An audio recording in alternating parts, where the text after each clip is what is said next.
Tere! Et minu ettekande koostamise põhiline meetod oli suuremast tekstist väiksemaks kärpimine, siis jäi pealkirjaks alles kohtumispaik Quixotism. Ja viime siis ajaliselt tagasi meid 80-ndate lõppu, 90-ndate algus Eestisse. Esimene kohalikust perspektiivist üleminekuaega käsitlev sotsioloogiliste artiklite kogumik Return to the Western World, Lauristin Vihalem 97, keskendus siirde ühiskonna kultuurilistele ja poliitilistele perspektiividele. Karl Erik Rosengren, Rootsi uurija, toob seal murrangut ettevalmistatud sotsiaalsetest agentidest olulisena välja vabalt sarnastest inimestest moodustunud suhtluskonnad. Neil oli tulevaste muutuste ettevalmistamise protsessis radikaalne loll, moodustades aeg-ajalt spontaanselt tekkiva alternatiivse poolavaliku ruumi, mis seisis vastu nomenklatuuri agorafoobsele avalikkuse kontseptsioonile, mida on kirjeldanud Pjotr Petrovski. Ühest sellisest 80-ndate keskpaigas Tallinnas tekkinud sõpruskonnast formeerus 10. lõpus eksperimentaalsetele vahevormidele orienteeritud kunstirühm Quixotistid. Ühise väärtusbaasiga inimeste ühendus, kindla kava ja programmita. Kulunud väide, et kommunistlik eliit valitses vastavalt teadusliku sotsialismi printsiipidele, viis selliste ühenduste sagedase liikumiseni irratsionaalsete, müstiliste suhtumiste suunas. Sellega vastanduti ka eelmise põlvkonna väärtushinnangutele, kelle jaoks olid olulised mõisted keskkondlikkus ja disain. Sõpruskonda, millest moodustusid Quixotistid, kuulusid kunstnik Jaan Toomik, sündid 61, tema luuletajast vend Tõnu Toomik 1964–92, luuletaja Jaan Paavle 1940–2010, kirjanik Tarmo Teder, sündid 1958, nii maali tegevuskunsti kui ka installatsiooniga tegelenud ettevõtja Jaan Jaanisoo, sündid 1958 ning maalikunstnik Vano Alsalu 1967. Seltskonnast vanimal keraamikaharidusega Paavlel oli peale luuletaja staatuse veel teatud seltskondades tõrjutu ja teistes homoseksuaaliste elukunstniku maine ning töökoht valvurina Tarbekunstimuuseumis. See oli oma pretensioonituselt tüüpiline nõukoguliku elu põhivoolusest kõrvale hoidva intelligendi töö. Selles ametis oli väike palk, kuid teatav sõltumatus. Tarmo Teder pärines toona revolutsionäär Viktor Kingissepa nime kandnud Kuressaarest ja jõudis oma eluga Tallinnasse 82. aastal. Esialgu õppis ta ema soovil tehnikumis perspektiivikat tulevikuala elektronarvutite käitlemist, ent ilmse huvipuuduse tõttu sai ta 11. klassi eksamid antud alles hiljem õhtukoolis. Sealt edasi elas ta vahelduvate töökohtade prole elu nii Saaremaal kui ka Tartus. Nii oli tema tööraamatus mitmeid perspektiivitud ameteid, näiteks öövalvuri või katlakütjana. See võimaldas vältida suhet jälestatud ametlike sfääridega. Nädalate kaupa tegin lihtsalt füüsilist tööd, jõin peeti ja vahetasin iga 4 kuu tagant töökohta ja jälle 2-3 kuud olin niisama, kirjeldas Teder oma elukorraldust. Aasta 85 peale pööret vagabundielust konkreetsema kirjandushuvi suunas andis ta välja 4 numbrit klassikalisest Samistat-formaadis serokoopia tükis levitatud kirjandusliku ajakirja Existentia. Kuigi tal oli kontakt dissidentidega, suheldi Arvo Pesti ja Viktor Niitsoga enam-vähem regulaarselt, siis otsest konspiratsiooni nõudvate valdkondadega üritas ta end mitte siduda. Katsudes vältida sõjaväkke kutsumist, oli ta nimelt valusalt kokku puutunud psühhiaatriaga. Ta pidi erinevate hospitaliseerimiste käigus läbi tegema 14 hüpoglükeemia sessiooni ehk insuliinikoomat, et saavutada väärtuslikku staatust, ihaldatud staatust valge pileti mehena, keda sõjaväekohustus enam ei kummita. Nii et ta kartis eripsühhiaatri haiglasse saatmist enamgi kui vanglat ja päris dissidendiks ei pöördunud.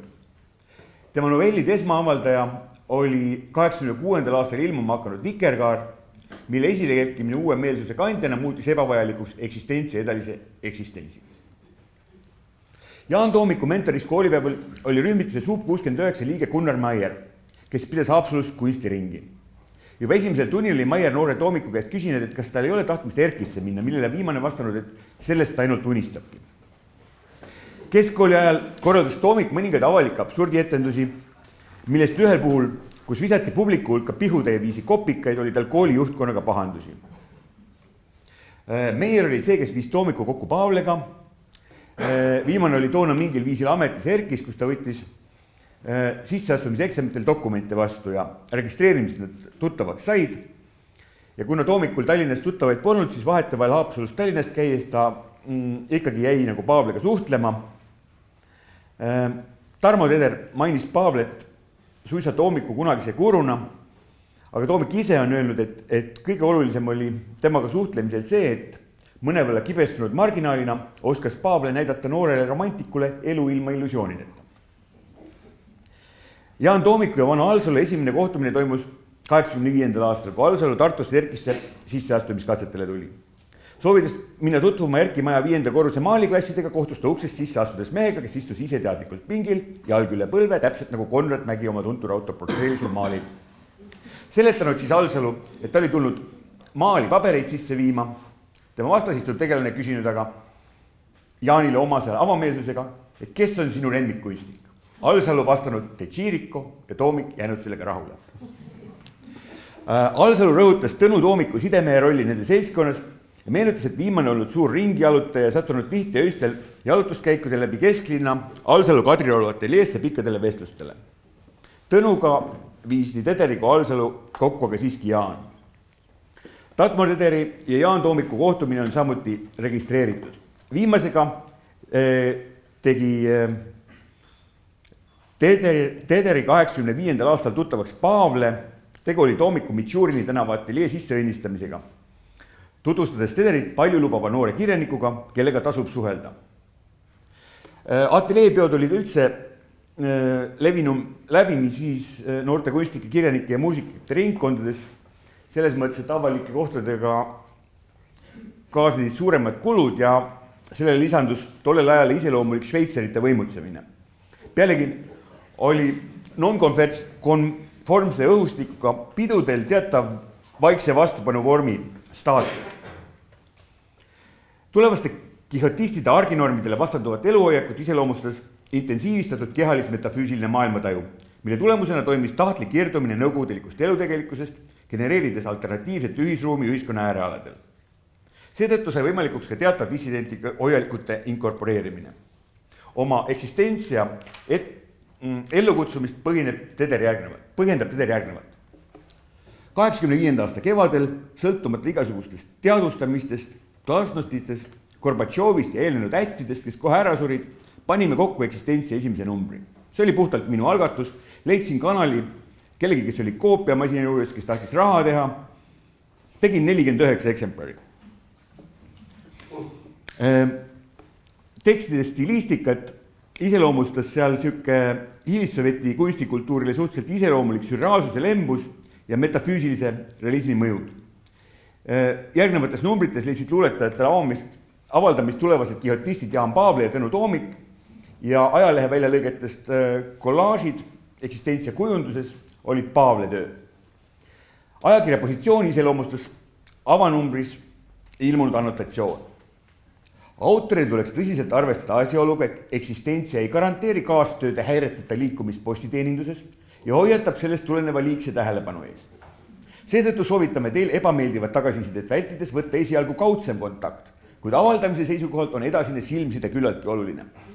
Oma liikuva toimetuse varieeruvad kontaktipunktid teatame vastastikuse usalduse tekkimisel ning konkreetse sõnakunstiku soovil hoiab toimetaja autorisaladust igatahes, kuid eksistentsias ilmunud materiaalselt veel ei honoreeri.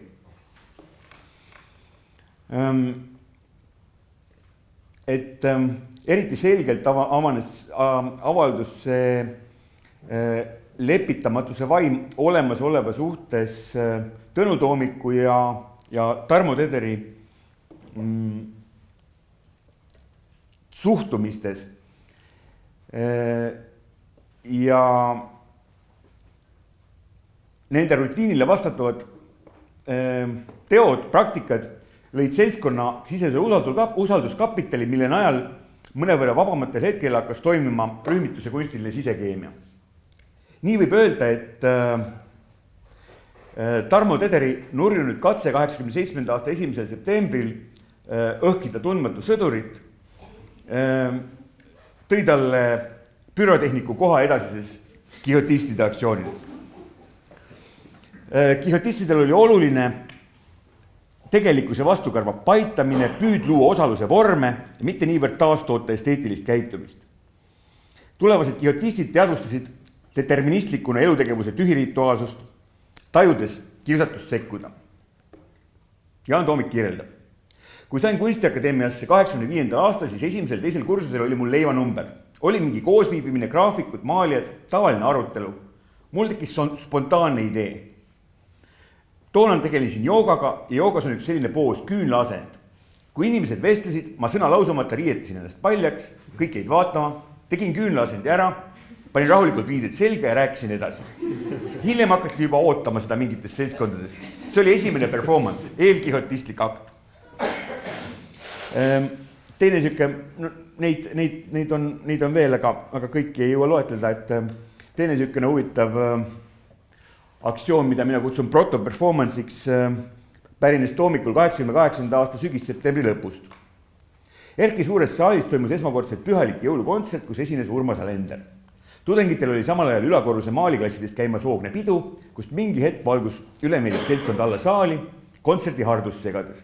Alsole Toomik alustanud publiku tähelepanu endale tõmmates metsikut tantsu, mis kulmineerus Toomiku striptiisinumbriga, mille lõppes oli ta alasti, jalas tanksaapad, niudeid kaunistamas ENSV lainelipp ja otsaette sööga kirjutatud sõna ori.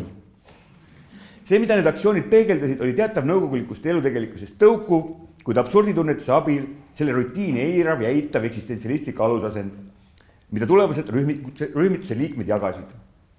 See oligi põhjus, miks neid sedavõrd võlus Don Quixote kuju Miguel de Unamuno tõlgenduses, et rühmituse nimeks sai unamunolik quixotistid. Nii, mis tulenes tõenäoliselt Tõnu Toomiku lugemisvarast filosoofia õpingutel Humanitaarinstituudi esimeses lennus 89. aastal. Samas pole aga kindel, et see märksõda nende jaoks veel aktuaalne oli enne, kui 1990. aasta septembris toimus Kopli Savi karjääris nende esimene suurem ühisaktsioon põhjatuse tähistamine, mida siis ühe fragmendina näidati ka Ea Komissarovi ja Anders Härmi kureeritud salatoimikute näitusel. Tõesti pisike fragment, mis on sellest alles. Aga et oluline on see, et quixotistlik ellusuhtumine eksisteeris mõnda aega enne seda. Quixotism kui selline oli teha mingeid ebaratsionaalseid tegusid, tavamõistusele absurdseid, et see kaudu vallanduks teistmoodi energia, on nentinud Toomik. Hiljem koos tegutsedes arutati kõik kollektiivselt läbi, igaüks pakkus midagi, kuid alati jäeti oluline osa lahtiseks, et midagi toimuks asja käigus, spontaanse vastusena koos loodud seisundile. Kui rühm depositsioneeris end algusest peale klassikutest kuulutades kunstivälja keskele, siis quixotistid jäid peavoolust kõrvale. Neil olid iseloomulikult pidevad metafüüsilist kehalise alusasendi otsingud, et püsida kergelt käes libisevas suhtes tõelisusega millegi nimetamatu piiril. Siirdajale nii iseloomulik varasemast lahtiütlemine pidi viima kogemuse tasandil üha ekspressiivsemate tajustruktuurideni ja sisuplaanis üha sügavamate kulturatsioonikoormast kiht-kihid haaval vabanevate teadustasanditeni. Sageli oli quixotismi puhul väärtuseks tegutsemise protsess iseeneses. Nad on rõhutanud. Seisundikunsti tegemisel, mida see oli, on põhiline elada mingi aeg selles protsessis, selles kohas, nende inimestega koos. Tekib ühine rütm, ei ole traditsioonilist eesmärgi pärast suhtumist. Huvitav on see, et quixotistlik credo näikse olevat kehtinud ainult nende seisunditeoste omaruumis. Sellele osutab Jaan Toomiku seisukohavõtt aastast 1990, kui ta tema toonase elukaaslase Kai Kaljo ja sõbra Jaan Jaaniso loomingut koos käsitlenud telesaate Noorte kunstikassett lõpukaadrites kuulutab. Ärge püüdke meid kolme omavahel siduda, kuna me kõik oleme piisavalt egotsentrilised isiksused ning igasugune sidumine sünniks meid olema ebaausad, sellepärast et see viiks teatavate spekulatsioonide ja ideoloogiliste kaalutlusteni. Ma arvan, et ainsaks siduvaks lüliks meie vahel on aeg, kuhu me loodetavasti ei ole sattunud juhuslikult. Aeg on just selline, kus me peaksime oma sünni vapralt meelde tuletama, ainult nii on vist võimalik jäädavalt iseennast unustada. Mulle meeldib see aeg veel ka selle poolest, et kajakad viskuvad vette kaladele söödaks. Et just eitlades oma loomingulist ühisplatvormi Jaanisoga ja seotust Kaljoga käitus Toomik ehtsa quixotistina, kes nimme valib paradoksi. 1991. aastal veidi peale Tartu Kunstnikemajas toimunud Jaanistu Toomiku Paavli Alsalu ühist maalinäitust Maastik mitme kuuga distantseeris end rühmitusest Vana Alsalu. Ta ei võtnud osa juba näituse avaaktsioonist, milles elava tule ja loomaverega maalivate alasti kehade agoonia viis hermanisiliku ekspressiooni Eesti kunstiks äärmuseni. Näituse käigus eksponeeriti ka installatsiooni, mis koosnes Jaanisoo ja Toomiku lõhki ligatud maalidest, mille peal vaatajad said kõndida. Maalikunstist programmiliselt eemalduv tegevusliin Alsalule ei sobinud. Aga oluline on siin ka see, et selles lahkuminekus näen ma märguannet kunstikultuuris siirdeühiskonna teises arenguetapis selgelt kollektiivsusele vastanduvale tendentsile. Ühtaegu võimendus individuatsiooni tähtsus.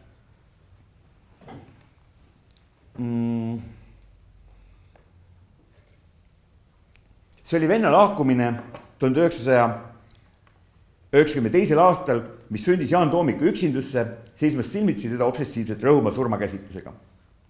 Rühmast eraldi isiknäitusega Galeriis Vaal sai 1992. aastal hoo sisse tema peagi rahvusvahelist kujunev karjäär. Ja küllap oli ka kõigile teistele selge, et seni ajastu vaimuna tajutud kistud ekspressiivsust kippusid asendama kontseptuaalsemad käigud. Pealegi oli lõpule jõudnud see enesekeskne purgatoorne protsess, millega öeldi lahti nõukogude inimestega lahutamatult kaasas käinud topeltstandarditest. Nii võib läbi Ilja Kabakovi sõnade kihotistide puhul rõhutada, et vastandina lääne kunstimudelile oli nende kunst vähemalt esialgu eluline vajadus, mitte professionaalne tegevus. See sellisena tunnuslikuks perioodile, mil lääne kunstist eristuti veel olulisemas küsimuses vabadusest. Samas üritati rünnata teatavaid maksimalistlikke positsioone. Näiteks planeeris seltskond ööpäevaringseid etendusi, mitte niivõrd publikule, vaid ikka kogemuseks endale. Viimased täide viimata seetõttu, et tegevuskunsti maksimaalse energeetilisuse aeg sai ootamatult läbi. Võtmiliseks hetkeks, võib öelda, oli kroonitulek, mis orienteeris antiproduktiivsetelt väärtustelt ümber enamuse ühiskonnast. 90. keskpaigaks, kui kunstikriitika oli omandanud uute nähtuste hõivamiseks värske keelekasutus, oli kihotism veel vaid ühe uuesajas keskse kunstnikufiguuri Jaan Toomiku kujunemisloo peaaegu piinlik peatükk, mis uutel horisontidel mõjus asjatu taagana. Ka neist kultuuris toimivad fenomen, mida majanduses kirjeldatakse väljendina, oma esimest miljonist ei räägita. Tänan, kui kellelgi tekkis huvi või soov vaadata midagi kihotistide tegevusest, siis kui te lähete arhiiv.err.ee ja toksite sinna sisse Jaan Toomik, siis tuleb, saab sealt 2 ETV poolt filmitud materjali kätte. Üks on sellest Tartu kunstnikemaja aktsioonist Maastiku avamine on selle nimi ja teine on nende viimastest ühisperformance'ist veel koos Rauno Remmega AA aastal 1993, millest ETV on, mis ongi siis tegelikult ETV jaoks tehtud. Et nii palju siis pildi taustast. Aitäh!